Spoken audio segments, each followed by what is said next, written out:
தாய் தமிழ் உறவுகளுக்கு வணக்கம். பிரேமலதாவின் திமிர் பேச்சு என்ற தலைப்பில் இந்த காணொளியை காண்கிறோம். தேமுதிக பொதுச் செயலாளர் பிரேமலதா இவர் நேற்றைய தினம் நடைபெற்ற தேமுதிக மாநாட்டில் இவர் பேசிய பேச்சு சர்ச்சைக்குரியதாக மாறியுள்ளது. பிரேமலதா என்றைக்கு தேமுதிக கட்சி விஷயங்களில் தலையிட ஆரம்பித்தாரோ அன்றைக்கே கட்சி நாசமாக போனது என்று தொண்டர்கள் கூறுகிறார்கள். விஜயகாந்த் இருக்கும் பொழுதே கட்சியை கைப்பற்றினார்.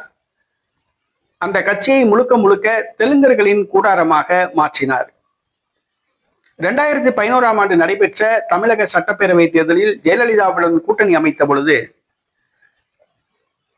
தேமுதிக போட்டியிட்ட 35 தொகுதிகளில் 29 தொகுதிகள் தெலுங்கர்களுக்கு ஒதுக்கப்பட்டன. அந்த 29 பேரும் நாயுடு ரெட்டியார் சமூகத்தை சார்ந்தவர்கள். ஆக தேமுதிக ஒரு தெலுங்கர் கட்சி என்பது அனைவருக்கும் தெரிந்தாகிவிட்டது. தற்பொழுது பிரேமலதா தமிழர்களை புறக்கணித்து வருகிறார். தேமுதிகவில் தெலுங்கர்களுக்கு மாவட்ட செயலாளர் பதவி வழங்கி வருகிறார். வருகிற சட்டசபை தேர்தலில் தெலுங்கர்களுக்கு மட்டும் சீட்டு கொடுக்க முடிவு செய்துள்ளார். இந்த சூழ்நிலையில் நேற்றைய தினம் நடைபெற்ற தேமுதிக மாநாட்டில் பேசிய பொழுது மிகவும் திமிராக பேசியுள்ளார். அதாவது, அதிமுகவுடன் கூட்டணி அமைத்து கடந்த பாராளுமன்ற தேர்தலில் 5 தொகுதிகள் பெற்றார். தற்பொழுது திமுக கூட்டணியிலும் பேச்சுவார்த்தை நடத்தி வருகிறார். தமிழக வெற்றி கழகத்திடமும் பேச்சுவார்த்தை நடத்தி வருகிறார். அதிமுக கூட்டணியில் திடீரென்று தாவி பாமகவுக்கு கொடுக்கப்பட்ட அதே அளவு மரியாதை தனக்கு கொடுக்க வேண்டும் என்று கூறினார். பாமகவுக்கு 20 தொகுதிகள், ஒரு ராஜ்யசபா உறுப்பினர் பதவி வழங்கப்படலாம் என்று கூறப்படுகிறது.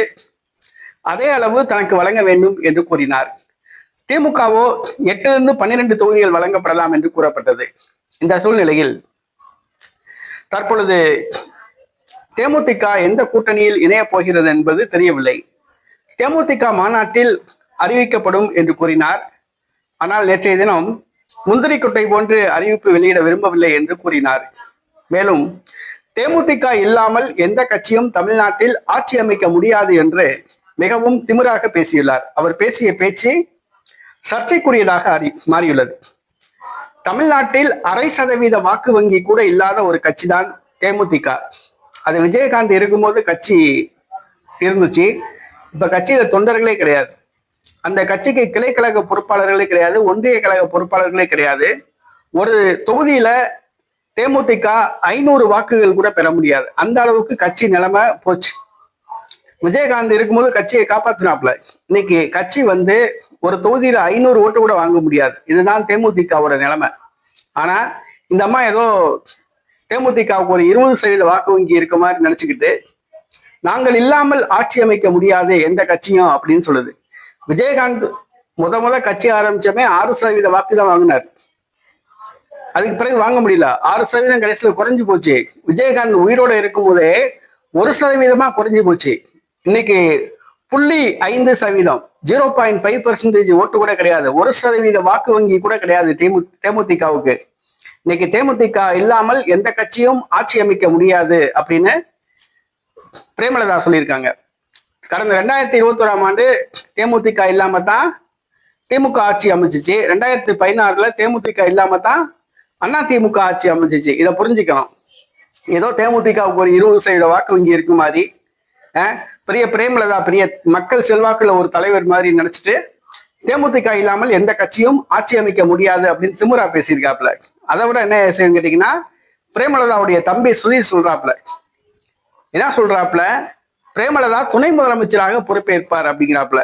முடவன் கும்புத்தேனுக்கு ஆசைப்படலாமா? தேமுதிகவுக்கு ஒரு எம்எல்ஏ சீட்டு, 2 எம்எல்ஏ சீட்டு கொடுக்கறதே பெரிய விஷயம். இதுல இந்த அம்மாவுக்கு துணை முதலமைச்சர் பதவி வேணுமா?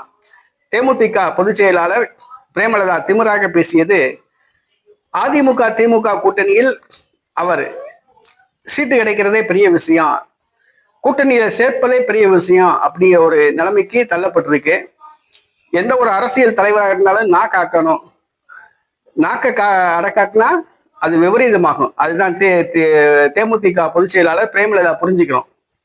ஏதோ தனக்கு 20% வாக்கு வங்கி இருக்க மாதிரி திமுறா பேசியிருக்காங்க. அது அவங்களுக்கு சாதகமா அமையாது, பாதகமாட்டம் அமையும். திமுக அதிமுக 2 கட்சிகளுமே கடைசி நேரத்துல தேமுதிகவை கழட்டி விட போகுது. அதான் உண்மை.